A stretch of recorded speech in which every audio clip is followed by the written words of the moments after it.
Mzima? Namshukuru Allah, mtaji upo. Zanzibar ni njema? Zanzibar njema, naona hata hali ya hewa kidogo kuna sio joto. Atakaye na aje. Atakaye na aje. Kwa Zanzibar imepoa ukizingatia sasa hivi mwezi mtukufu wa Ramadhani. Kwa Zanzibar ni tulivu kabisa. Ni dabi ya Kariakoo tunakwenda kutazama hapo kesho hapa visiwani Zanzibar. Kwa kumbukumbu zako za soka, hii haiwezi kuwa dabi ya kwanza kuchezwa kwenye ardhi ya Zanzibar. Yeah. Kitu gani unakikumbuka kwenye dabi zilizopita ambazo zimewahi kuchezwa Zanzibar?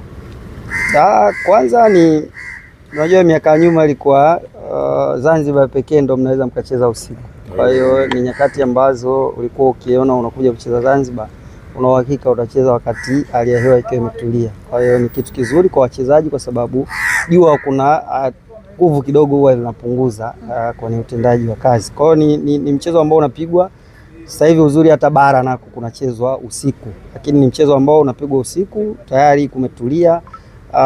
Uwezo wa mchezaji kukimbia huwa unakuwa unaongezeka, kwa maana kwamba uchovu ambao huwa nguvu zinafyonzwa na jua zinakuwa hakuna. Kwa hiyo mechi ni mpya, tunaenda kushuhudia walimu ambao kwa dabi inawezekana si dabi zao za kwanza, lakini kwa dabi yetu ya Tanzania ni ya kwanza, na matarajio ni kwamba naweza nikaona walimu zaidi kuliko wachezaji, kwa maana kile ambacho walimu wanakifikiria kichwani ndo matarajio kukiona, kwa sababu kwa upande wa Simba mwalimu ni mgeni na anaamini kwenye kile ambacho amekuwa akifanikiwa nacho, lakini wachezaji wengi wa Simba ni wageni kwenye dabi na bahati mbaya wamefungwa mechi 6 mfululizo. Kwa hiyo unaweza kukawa na tahadhari kubwa kwenye upande wao kwa kuiendea mechi hii na kusababisha sasa tukamuona mwalimu zaidi kwenye vile vipindi vitano vya mchezo, kwa maana timu ina mpira, timu imepoteza, imepata mpira, haina mpira, na zile set pieces za kushambulia na kuzuia ndiko ambapo tunaweza tukaona zikiwa zinatafsiriwa. Kwa upande huo nategemea mechi ya kimbinu zaidi ambayo sasa itahitaji wachezaji wanaweza kujiinua ili kuweza kubadilisha hali ya hewa pale uwanjani, na bahati nzuri Yanga wana wachezaji wengi ambao wanaweza kujiinua kwenye kipindi kigumu kama hicho. Faida ambayo Yanga wako nayo ni hao madaraja ya wachezaji, lakini na muda ambao wachezaji wamekaa pamoja kwenye kikosi karibu 70% ni wachezaji wanazungumzia misimu 2 mpaka 3 kuendea wakiwa pamoja. Kwa mwalimu unaweza kumuona Goncalves amepata faida ya kuwa na kikosi ambacho kiko muda mrefu. Kwa hiyo yeye anakuja kujazia zile mbinu zake ambazo anazo, kwa sababu leo hii Mudathiri anajua Dube anaweza kufanya kitu gani kwenye ubora, na hata kama sijamuona najua tu kwa wakati huu Dube atakuwa sehemu fulani anafanya vitu. Ndivyo tofauti ambayo inaweza ikajitokeza ndani ya kiwanja. Tumetazama michezo ya mwisho ya klabu hizi mbili, Young Africans akipata ushindi wa mabao 5-0 dhidi ya JKT, lakini Simba Sports Club akitoka suluhu dhidi ya Dodoma Jiji. Dabi wanasema huwa haitabiriki. Huenda matokeo ya mechi na ya nyuma yanaweza affect kwa namna gani mchezo wa dabi hapo kesho kwenye timu zote hizi mbili, hasa kwa upande wa Simba ambao wao hakupata points? Mnaweza mkakosa kushinda, lakini hali ya mchezo ikawa inawapa matumaini. Kwa mfano Simba hajamfunga Dodoma, lakini hakuna aliyetazama mechi aliyokuwa na mashaka kwamba mechi hii Simba hawezi kushinda. Ni mpaka filimbi ya mwisho ilipopulizwa ndio watu waliamini kwamba mechi hii imeisha kwa sare. Kwa hiyo ile ni mechi ambayo wanaichukua kwa njia ya chanya, kwamba tulikuwa na performance nzuri, lakini dhidi ya mpinzani ambaye alikuwa hatuulizi maswali, kazi yake ilikuwa ni kujibu maswali tunamuuliza. Kwa mechi ya Yanga ni tofauti, kwa sababu kutakuwa kuna kujibizana maswali, unauliza, unajibiwa, na wewe unatakiwa utafute jibu, kama ambavyo Yanga alicheza na JKT. JKT aliamua kuulizana maswali na Yanga, kwa hiyo ya kwake yalijibiwa na yeye akashindwa kujibu maswali ya Yanga. Angechagua kujibu peke yake, inawezekana tungekuwa na mechi tofauti na isingekuwa idadi hiyo ya magoli. Lakini sasa kwa wanapokutana wao wenyewe kwa wenyewe, hautarajii kuona timu moja ikiwa inajibu tu peke yake, labda kulingana na mechi ambavyo ipo. Kwa mfano Simba wamepoteza mechi 6 mfululizo. Mimi ninachokiona kwa mechi ambazo walikuwa wanapoteza ni kwa sababu tu walikuwa wameamua kujibizana na Yanga kwenye kila mechi, lakini tofauti na Yanga wakiwaga hawako vizuri, wao wanaamuaga kujibu maswali tu. Matokeo yake wana frustrate Simba, wanatoka sare, unakuta kipa nyota wa mchezo. Lakini Simba hata mara moja hawajakuja kuheshimu Yanga na kuamua kusema sasa sisi wacha tuwachanganye hao kwa kuwazuia kwanza, tuone namna gani wanaweza wakachanganyikiwa na kutoka kwenye utaratibu Pale ambapo kila mchezaji anataka kuwa shujaa ndipo ambapo mnaweza mkacheza nao mkiwa sawa. Kwa hiyo mimi naiona mechi ambayo kama Simba wataamua kuifanya iwe mechi ambayo wao wanakuwa timu ya pili, inaweza ikawa ni mechi ngumu sana ndani ya kiwanja, kwa maana kwamba hiyo quality wanayo. Kwa nini wanao hiyo quality? Wana uwezo wa kujibu.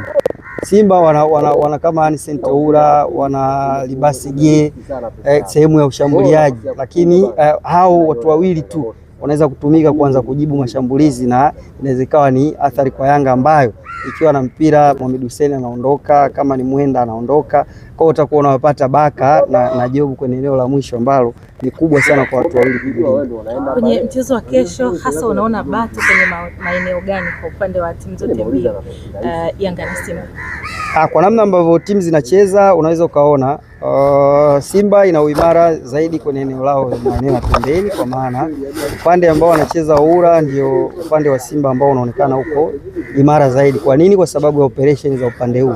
Operations za upande huu zinafanyika na watu watatu, Kibabage, Oura na Chama.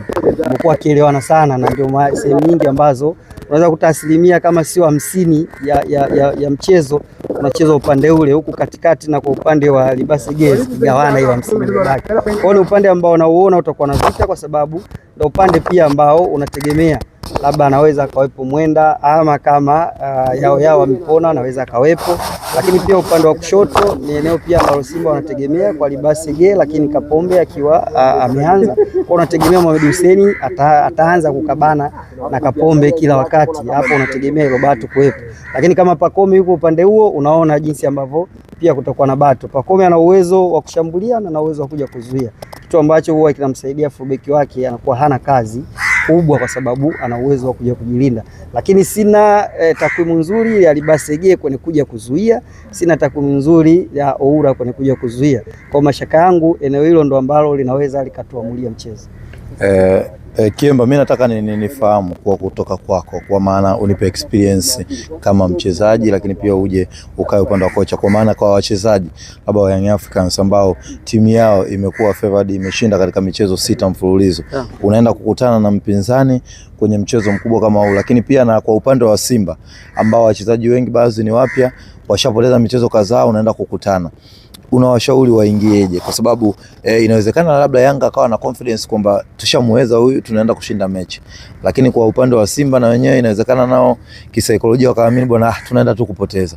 Unawashauri waingie vipi? Lakini kwa upande wa walimu, wote ni walimu wapya, kwa maana Pedro hajacheza dabi hata moja, lakini huyu Steve Becker naye pia hajacheza dabi hata moja. Unawashauri waendeje kwenye huo mchezo? Cha kwanza saikolojia huwezi kuikimbia. Yaani mtu ambaye ameshashinda mara 6 mfululizo leo kumwambia amuogope yule mtu ambaye ameshamshinda mara 6 mfululizo, kiakili huwa haikubali. Cha kumsisitiza ni kumwambia kwamba awe tuna tahadhari, asijiamini kupitiliza, kwa sababu kujiamini ni kitu kizuri, kwa sababu kitakufanya ufanye kitu kwa uhakika. Ukijiamini kupitiliza ndipo pale ambapo unaenda kufanya makosa mengi. Kwa Yanga ambacho labda msisitizo ni kutokuwa na ile hali ya kupitiliza, kwa sababu hawa pia nao wanacheza. Inaweza kutokea kosa moja wakatufunga na mechi ikawa imeisha. Kwa wao wana hiyo confidence, walau wao kwenye kujadili mechi hawajadili kama watu walioshindwa na kujadili vitu hasi sana. Watakuwa wanajadili vitu chanya ambao kisaikolojia pia ni chakula. Kwa hiyo wao wanaweza kawa na sehemu hiyo. Lakini kwa upande wa Simba mijadala mingi itakuwa ni namna ambavyo timu imepoteza mara 6. Unaona si chanya, hiyo ni hasi. Kwa kama mnajadili sana hasi, wakati mwingine energy pia ya watu inaweza kashushwa na hiyo hasi ambayo mnaenda nayo. Lakini pia kushinda na kufungwa ni tabia. Yaani tabia kama ilivyo, kama ukiwa unashinda inageuka inakuwa tabia yako, na ukiwa unashindwa inageuka inakuwa tabia yako. Kwa nini? Kwa sababu athari za kimchezo ni kwamba nyinyi ambao mnafungwa mkitanguliwa tu mnajua sasa na leo ndo kama vile ilivyopita. Lakini nyinyi ambao huwa mnashinda, kwa timu nyingine mmeshinda kwa kusawazisha na mkaja mkashinda, hata mkitanguliwa sasa hawa hawezi kutufunga mpaka mechi ishi. Hiyo saikolojia ambayo huwa inaongoza ndani ya kiwanja. Hata wachezaji sisi tushacheza timu ambayo kila mkikutana nayo inawafunga. Yaani hata mkienda kwenye mechi mnaweza mkacheza nyenyewe, mnacheza mkikosa nafasi. Sasa jamani, hii tamsije kajirudia kama mechi iliyopita. Mara wakiwatangulia tu kila mtu anakuwa afati tena maelekezo, kwa sababu anaamini napaswa kuiokoa timu. Matokeo yake ndio mnajikuta mko desperate na mnaweza mkaadhibiwa. Kwa hizo saikolojia sio kitu cha kudharau, Na kuna kitu kimoja, wakati mimi nacheza, bahati nzuri nicheza timu zote. Wakati nasajiliwa Yanga, nilikuta Yanga ilikuwa ina historia ya kupoteza na Simba. Kwa hiyo tukiwa kunajadili mchezo ilikuwa ni kwamba safari hii hatukubali. Kwa misimu kama mingapi kwa faida tu kutusaidia? Yani kwa wakati sisi tumeingia kwenye timu, tulikuta mechi 2 za mwisho zimepotea. Kwa hiyo kukawa kuna huo mjadala kwamba safari hii sisi hatukubali. Kwa hiyo sasa ile hata namna mnavyojadili ni kwamba kwanza mnatiana hofu kwamba safari hatukubali, kwa maana kama tutafungwa kuna kitu kingine ambacho kitatokea, badala ya kujadili kwenye ile ya kutiana moyo kwenye kufanya kazi. Lakini bahati nzuri kwenye mechi yetu iliyofuata tulitoka sare baada sasa ya kuwa na tahadhari nyingi. Lakini wakati nimesajiliwa Simba, nilikuta Simba wao wana kauli yao, wanaambiana kwamba sisi kufungwa na Yanga mpaka tutake wenyewe. Kwa hiyo hata mchezaji mgeni alokuja anakuwa anatengenezea hiyo imani kwamba kwa hiyo hawa ni kwa kwetu ni timu ya kawaida tu, japo ni dabi na jaa, lakini hawa viongozi wenyewe hawana wasiwasi na sisi kwenye uwezo wa kwenda kucheza nao. Kwa hiyo inawezekana hiyo kauli sasa hivi imehama. Yaani huku wanajadili, ndio maana utaona huku upande wa Simba kuna kuitana sana mara 3 baada ya mechi. Kwa nini? Kwa sababu mijadala si mizuri. Yanga unaweza wakapoteza hata mechi ambayo ilikuwa na umuhimu, lakini ukaona viongozi wanatoka na kusema tumepoteza kama timu, tupandishe soksi na tuendelee.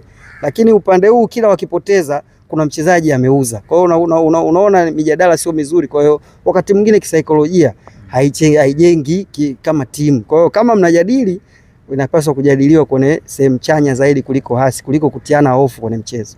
Unaona ni maeneo gani kesho yanakwenda kuamua mchezo kwa pande zote mbili? Tumeona kwa Young Africans usajili mpya, Depu akifanya vizuri eneo la mbele pale, akiwa na rekodi ya kufunga mabao kila anapocheza. Lakini pia kwa Simba Sports Club kuna kina Anicet Oura, kuna kina Liba Segeye pia, na wao wamekuwa wakiingia kwenye rekodi hizo za kufunga. Lakini dabi wanasema chochote kinaweza kutokea. Unaweza kusema washambuliaji wakaamua, lakini ikaja kuwa tofauti zaidi. Cha kwanza ukiwa unachezwa mechi unategemea washambuliaji ndio waweze kuleta hayo matokeo ya ushindi kwa kufunga. Na kama mchezaji anakuwa kwenye wakati mzuri, unaweza umetoka kusema Oura. Nadhani Oura toka amefika, inawezekana hana namba hizo nzuri, lakini ukiangalia mchango wake pa game inawezekana ukawa unawazidi hata wenye namba, lakini kwa sababu mpira umebaki kwenye namba, Liba Segeye atakuwa ni mchezaji hatari kuliko wachezaji wengine wa Simba ndani ya kiwanja. Kwa hiyo kwa sababu ya ule muda anaocheza na mchango wa mabao ambao amechangia. Kwa hiyo ni wachezaji ambao kama timu inakuwa imewekeza juu yao, lakini inategemea zaidi kati ya Loemba na Chama kuweza kujua kutengeneza hizo nafasi. Je, vita yao katikati ya kiwanja dhidi ya Abuya, dhidi ya Maxi, Muda ama Domaro inaweza kuwaunganisha hao wachezaji wa sehemu ya ushambuliaji na viungo? Hicho ndio kitu ambacho tunaweza tukakiona vita kubwa itakuwa eneo la katikati ya kiwanja kwa ajili ya kutoa sasa timu ambayo italiwini ile eneo, ile ubora wa wachezaji wengine wa maeneo ya pembeni tunaweza tukauona na kupelekea timu zao kupata matokeo mazuri ya ushindi. Kwa upande wa Yanga unaweza kumuona eneo ambalo kama Pacome yupo, kama ameshapona anakuwepo kiwanjani, ni eneo ambalo Yanga wanalitegemea zaidi, kwa sababu kwa namna ambavyo timu zipo, ukiangalia Yanga ina uwiano mzuri sana wa viungo kwa kuzuia na kushambulia. Bahati nzuri viungo wao karibu wote wana asili ya kucheza namba 6, namba 8, namba 10. Yaani ni Domaro tu ndio unaweza kumuona ana asili moja tu ya kucheza eneo la chini, lakini Muda anaweza kucheza namba 6, wakati anakuwa alikuwa anacheza namba 6, amechange amekuwa namba 8, amekuwa namba 10. Abuya vile vile anacheza eneo lote kuanzia namba 7 na mpaka mwisho, lakini pia Maxi anaweza kucheza eneo lote kuanzia namba 7 mpaka mwisho. Kwa hiyo ni faida ambayo Yanga wanayo kwenye katikati ya kiwanja. Sasa ni timu pinzani kuweza kupunguza ile nguvu ya Yanga ambayo inaonekana zaidi ipo kwenye katikati ya kiwanja. Ndio maana unaona hata mafubeki wao wanapata nafasi ya kutembea, kwa sababu katikati ya kiwanja kuna watu na wanaweza wakakavia zile nafasi ambazo zinabaki wazi. Neno lako, mimi nataka neno lako kwa kuhusiana na mwamuzi na Solo Mwichui, manake amezungumzwa maneno mengi sana. Nataka nisikie kutoka kwako kuhusiana na comment ya referee wa mchezo wa kesho. Kwa sababu kwanza ni mwamuzi ambaye ana sifa za kupewa kuchezesha hiyo mechi kwa sababu ya qualification zake, cha kwanza ambacho kimetumika.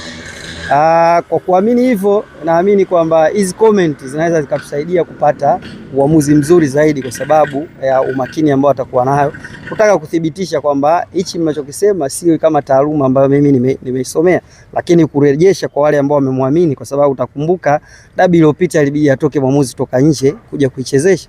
Sasa ikiwa kama kila dabi anatolewa mwamuzi nje, na maana nyie wa ndani mmeshindwa, lakini kama watu wamekuamini, nadhani ana kazi kubwa sana ya kulipa hiyo fadhila ya kwamba tumeacha kumuita mwamuzi kutoka nje, ambao baada ya pambano lile hakukujadiliwa tena mwamuzi, bali ilijadiliwa timu na makosa ambayo yalitokea. Kwa hiyo mimi naamini kwa Mchui, mechi ile ambayo ilichezwa ya dabi ya mwisho, mwamuzi kutoka nje, kuna vitu vingi sana atakuwa alivipitia na kuvichukua kama nondo, kama wanafunzi wetu wanasema amekusanya nondo ambazo zinaweza zikamsaidia kuna mchezo wa leo, lakini akiamua kuchezesha kwa mujibu wa taratibu ambazo amekwenda kusomea, yale makosa ya kibinadamu yanaweza yakapungua na kulinda heshima yake. Unaona ni nafasi sasa ya mashabiki ambao wao ndo wamekuwa wakizungumza sana kuhusiana na